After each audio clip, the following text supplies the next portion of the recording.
Salam dan bahagia. Perkenalkan, nama saya Janur Oklanten SPDGR. Saya adalah calon guru penggerak angkatan 8 dari SMP Negeri 3W Jawa Timur, Kabupaten Sumba Barat Daya. Saat ini saya bersama dengan rekan guru saya, Ika Novita Sarisau SPDGR.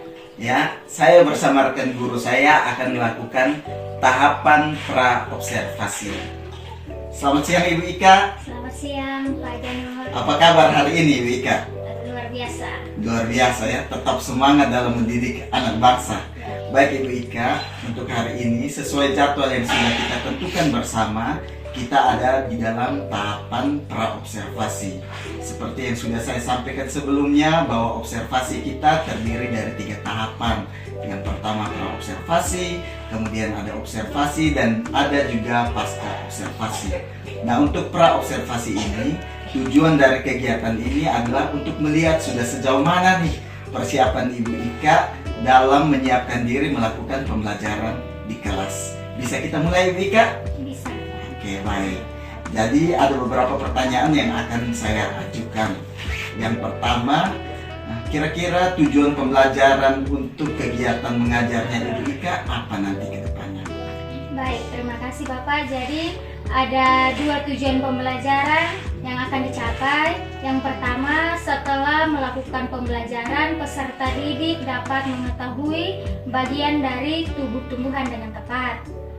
Yang kedua, melalui kegiatan diskusi, peserta didik dapat menjelaskan fungsi dari bagian-bagian tubuh tumbuhan dengan benar. Iya. Jadi ada 2 ya, ada mengetahui bagian dari tubuh tumbuhan dan juga fungsi-fungsi dari bagian-bagian tubuh tumbuhan tersebut. Nah, kemudian Ibu Ika, kira-kira dalam observasi kali ini area pengembangan apa nih yang Ibu Ika ingin capai? Ya, jadi kalau area pengembangannya itu pemanfaatan media pembelajaran untuk mengakomodir berbagai kebutuhan murid dalam mendukung terpenuhnya tujuan pembelajaran yang ada. Ya, jadi ada pemanfaatan media pembelajaran ya untuk memenuhi kebutuhan murid. Nah, kira-kira Ibu Ika, strategi apa nih yang Ibu Ika siapkan untuk memenuhi area pengembangan tadi? Ya, jadi untuk memenuhi area pengembangan, saya siapkan 2 strategi pembelajaran. Yang pertama, saya menggunakan diferensiasi media konten berupa video, poster, dan juga penjelasan lisan dari saya. Dan yang kedua, saya memanfaatkan aplikasi Quizzes sebagai instrumen penilaian yang kreatif, interaktif, dan menyenangkan bagi siswa. Iya. Jadi baik sekali ya, ada diferensiasi konten dalam pembelajaran, kemudian penggunaan aplikasi Quizzes yang pastinya tentu akan menarik dan menyenangkan bagi siswa. Baik Ibu Ika, kemudian kira-kira dalam pembelajaran ini media-media apa saja yang akan Ibu Ika gunakan? Ya, jadi saya menggunakan media PowerPoint yang di dalamnya ada video pembelajaran dan juga ada poster-poster penjelasan tentang materi yang akan dipelajari. Jadi ada PowerPoint dan juga video-video pembelajaran serta poster-poster. Nah, untuk poster sendiri nanti itu akan ditempel atau disajikan dalam PowerPoint? Akan ditempel. Akan ditempel di lingkungan Di tempat di kelas, akan ditempel di kelas. Ya, baik sekali. Dan yang terakhir Ibu Ika, kira-kira untuk pelaksanaan observasi ini kita sepakati waktunya kira-kira kapan? Pelaksanaan observasinya bisa di hari Kamis besok tanggal 19 Oktober. Oktober ya. Oke, jadi hari Kamis besok ini ya. Iya, besok. Nanti jam keberapa Ibu Ika? Jam pelajaran ke-6 sampai ke-8. 6 sampai 8 berarti 3 jam pelajaran ya. Pelajaran. Nanti kita di kelas mana Ibu Ika? Di kelas 8E.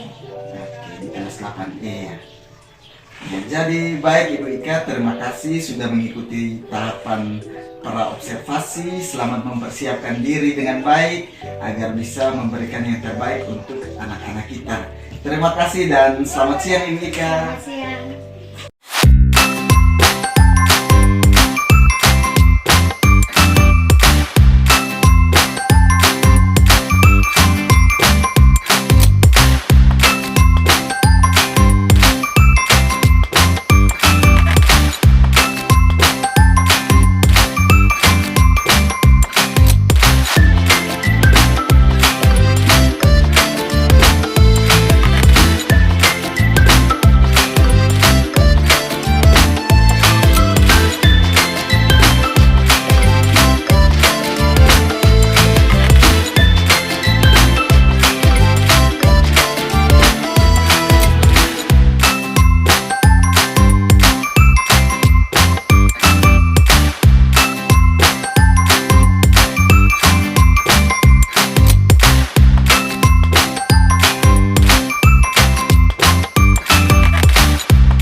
pagi. Perkenalkan, nama saya Janur Oklantan SPDGR. Saya adalah calon guru penggerak Angkatan 8 SMP Negeri 3 Jawa Timur, Kabupaten Sumba Barat Daya. Pada pagi hari ini saya bersama dengan pengajar praktik Bapak Martinus Taludaga dan juga bersama rekan sejawat saya Ibu Ika Novitasari Sau SPDGR. Bersyukur sekali hari ini kita bisa berada di sini dengan penuh sukacita. Nah, baik, saat ini kita akan masuk di dalam pasca observasi. Selamat pagi Ibu Ika. Selamat pagi Pak Janur. Apa kabar hari ini Ibu Ika? Baik, itu luar biasa. Luar biasa ya. Jadi selalu semangat, Iya. selalu memancarkan senyum keramah tamahan untuk para peserta didik kita. Dari Ibu Ika, hari Kamis yang lalu Ibu Ika sudah menyelesaikan tahapan observasi. Ibu Ika sudah melakukan proses pembelajaran dengan baik, dan saya juga sudah melakukan proses observasi pada saat pembelajaran berlangsung. Hari ini kita akan masuk pada tahapan yang ketiga, yaitu tahapan pasca observasi. Nah, pada tahapan ini, di mana tahapan pasca observasi ini bertujuan supaya kita bisa melihat, merefleksikan kembali pembelajaran yang sudah dilakukan oleh Ibu Ika. Jadi akan ada umpan balik dan juga refleksi. Nah, kira-kira Ibu Ika, apa nih yang Ibu Ika harapkan dari percakapan kita hari ini? Terima kasih Pak Janur atas kesempatan bercakap-cakap hari ini. Yang saya inginkan dari hasil percakapan ini adalah Bapak bisa memberikan umpan balik terhadap apa yang telah saya lakukan, gunanya untuk sebagai bahan refleksi untuk saya, supaya saya lebih memperbaiki diri lagi ke depannya. Jadi Ibu Ika mau ada umpan balik ya terhadap proses pembelajaran yang sudah berlangsung untuk pembelajaran yang lebih baik. Nah, Ibu Ika bisa diceritakan bagaimana proses pembelajaran yang sudah berlangsung di hari Kamis kemarin, apa yang Ibu Ika rasakan? Silakan. Baik, jadi proses pembelajaran di hari Kamis kemarin, perasaan saya itu sangat senang. Kenapa saya bilang senang? Karena dalam proses pembelajaran saya juga melihat anak-anak ini senang, bersemangat juga dalam mengikuti pembelajaran. Terus mereka sangat interaktif juga dalam mengikuti pembelajaran yang ada. Maka dari itu saya merasa senang dengan kegiatan pembelajaran yang kemarin. Jadi ada rasa senang, ada bersemangat ya, karena anak-anak juga senang dan bersemangat ya. Baik Ibu Ika. Nah, terkait dengan area pengembangan yang sudah kita diskusikan pada tahap praobservasi, kira-kira bagaimana menurut Ibu Ika penilaian terhadap area pengembangan yang ingin dicapai? Ya, jadi seperti yang kemarin saya katakan waktu kita praobservasi, kalau area pengembangan yang bisa kembangkan itu penggunaan media pembelajaran dalam mengakomodir kebutuhan dari peserta didik. Dan saya rasa kemarin itu saya sudah melakukan itu, sudah mencapai hal tersebut dengan saya menampilkan video pembelajaran, ada juga saya membuat poster-poster pembelajaran untuk siswa, terus saya juga menggunakan aplikasi Puisis. Jadi menurut saya strategi pengembangan itu sudah terjalan. Jadi baik ya, untuk area pengembangan sendiri sudah terjawab menurut Ibu Ika. Sudah ada poster-poster, ada video, media-media yang bervariasi untuk memenuhi tujuan pembelajaran tersebut. Nah, kira-kira Ibu Ika, kalau melihat dari proses pembelajaran kemarin, apa saja hal baik yang sudah ada di dalam proses pembelajaran kemarin? Baik, jadi kalau menurut saya Pak Janur, ada beberapa hal baik yang telah saya lakukan. Yang pertama, saya sudah berusaha menciptakan lingkungan belajar yang menyenangkan bagi siswa. Yang berikutnya, saya menggunakan strategi pembelajaran yang berpihak pada siswa dengan menggunakan pembelajaran berdiferensiasi, di mana dalam pembelajaran saya kemarin itu saya ada melakukan diferensiasi konten berupa adanya video pembelajaran, ada poster-poster, dan ada juga penjelasan lisan dari saya. Bukan hanya diferensiasi konten, tapi ada juga diferensiasi produk pada pemberian tugas rumah pada siswa. Itu saya memberikan keluasan kepada anak-anak untuk memilih sesuai dengan minat dari mereka untuk mengerjakan tugas tersebut. Jadi ada lingkungan yang menyenangkan, juga ada proses pembelajaran. Selain itu juga saya menyisipkan ice breaking dalam pembelajaran. Jadi anak-anak yang awalnya sudah sumpah dengan diskusi gunakan untuk strategi penilaian. Jadi ketika penilaian itu anak-anak lebih bersemangat, lebih interaktif lagi, dan saya berusaha membuat lebih beda dari yang biasa mereka lakukan. Selain menulis juga untuk penilaian, saya juga melakukan refleksi bersama dengan anak-anak. Sebenarnya untuk sebagai bahan evaluasi untuk saya untuk pembelajaran di minggu ke depan. Mungkin itu hal baik yang sudah saya lakukan di pembelajaran. Baik, Ibu Ika, jadi ada beberapa poin penting yang saya catat. Ada Ibu Ika sudah berusaha untuk membuat dan menciptakan lingkungan yang menyenangkan, dan juga ada proses diferensiasi di situ untuk memenuhi kebutuhan anak, ice breaking juga, dan juga ada refleksi. Jadi itu hal-hal baik yang terus Ibu Ika kembangkan. Nah, Ibu Ika, terkait dengan proses pembelajaran kemarin, kira-kira hal-hal apa nih yang menurut Ibu Ika masih perlu lagi yang untuk dikembangkan? Ya, jadi kalau menurut saya hal yang masih perlu dikembangkan itu bagaimana saya memotivasi siswa untuk lebih aktif lagi dalam kegiatan diskusi. Karena memang kemarin kelas aktif, tapi untuk beberapa anak yang dengan kemampuannya belum setara dengan teman-teman yang lain, kemampuannya masih di bawah, masih terlihat kurang aktif dalam melakukan diskusi kelompok. Jadi itu yang akan menjadi hal untuk saya kembangkan lagi. Jadi ini soal bagaimana memotivasi anak atau meningkatkan partisipasi aktif anak-anak khususnya dalam kegiatan proses diskusi kelompok, ya Ibu Ika. Nah, baik Ibu Ika, kemarin pada saat proses pembelajaran sebagai observer, saya juga mencatat beberapa hal terkait dengan proses pembelajaran yang sudah Ibu Ika lakukan. Nah, kira-kira bolehkah saya menyampaikan hasil pengamatan saya? Boleh Bapak, silahkan. Dengan senang hati. Baik Ibu Ika. Jadi menurut hasil pengamatan yang saya lakukan, saya sudah melihat bahwa area pengembangan yang Ibu Ika ingin capai waktu praobservasi itu, saya melihatnya sudah tercapai dengan baik. Bagaimana Ibu Ika menggunakan berbagai macam media pembelajaran untuk memenuhi tujuan pembelajaran yang ada. Jadi sudah ada diferensiasi juga di situ, sudah masuk ada diferensiasi konten berupa video, penjelasan, ada juga poster-poster yang ditempelkan. Kemarin saya lihat seru ya, anak-anak jalan keliling melihat poster-poster yang ada. Jadi itu adalah hal-hal yang baik, dan kemarin juga sudah melakukan refleksi bersama dengan para siswa.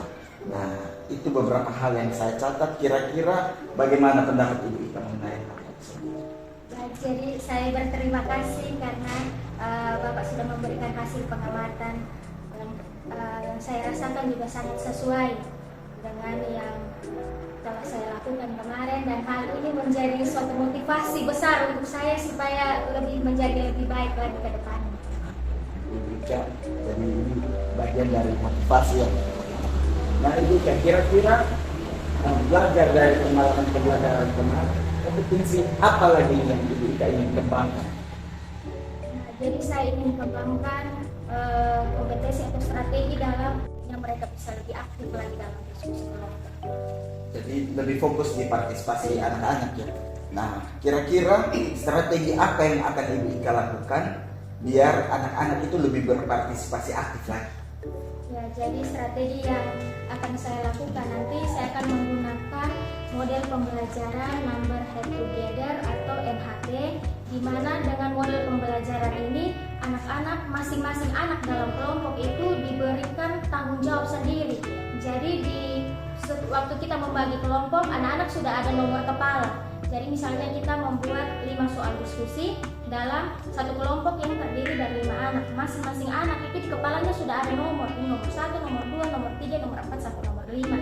Jadi dengan model pembelajaran ini anak-anak dia langsung bertanggung jawab. Oh, saya bertanggung jawab dengan nomor 1, saya bertanggung jawab dengan nomor 2. Dengan sendirinya mereka akan aktif, baik itu mencari jawaban atau menemukan jawaban sendiri, tapi mereka yang bertanggung jawab sendiri. Kalau menggunakan model pembelajaran ini, mereka lebih diberikan tanggung jawab untuk menyelesaikan soal yang ada. Jadi mereka tidak hanya diam dalam kelompok, tapi mereka juga berpartisipasi partisipasi aktif. Jadi saya akan menggunakan model pembelajaran tersebut untuk dapat memotivasi siswa. Saya mendapat banyak sekali masukan umpan balik dari Pak Janur sendiri. Terus ini juga jujur saya merasa senang karena situasi yang terjadi itu tidak seperti supervisi yang saya bayangkan. Karena biasanya kan supervisi yang dibayangkan itu adalah kita gugup di dalam, kita merasa canggung. Tapi kemarin itu suasananya sangat-sangat menyenangkan. Anak-anak juga tidak terbebani dengan ada orang yang masuk untuk melihat suasana pembelajaran, tidak terganggu sama sekali. Mereka justru bersemangat senang dalam mengikuti ini. Jadi saya senang dengan kegiatan supervisi yang seperti ini, dan juga dapat membantu saya untuk dapat melihat apa kekuatan yang ada pada saya. Mulai dari apa yang harus saya kembangkan. Terus saya berterima kasih, saya sangat berterima kasih karena program ini sangat membantu dalam merancang pembelajaran yang lebih baik lagi ke depan. Malah saya sudah merancangkan, sudah ada jadwal untuk merancangkan bagaimana lagi yang lebih baik pada minggu-minggu yang akan datang. Baik, terima kasih. Jadi ada banyak hal positif yang didapat dari supervisi kali ini. Ya, tentu saja harapan dari Ibu Ika supaya proses pembelajaran ke depannya lebih baik, lebih berpihak kepada murid itu menjadi harapan kita bersama. Saya juga sudah tidak sabar Ibu Ika mau lihat kapan Ibu Ika akan menggunakan model pembelajaran MHTH. Oke, baik Ibu Ika, terima kasih atas kegiatan kita hari ini, terima kasih atas percakapan kita. Sukses selalu untuk proses pembelajaran yang Ibu Ika rancang bagi anak-anak murid yang lebih baik ke depannya. Terima kasih, selamat pagi Ika.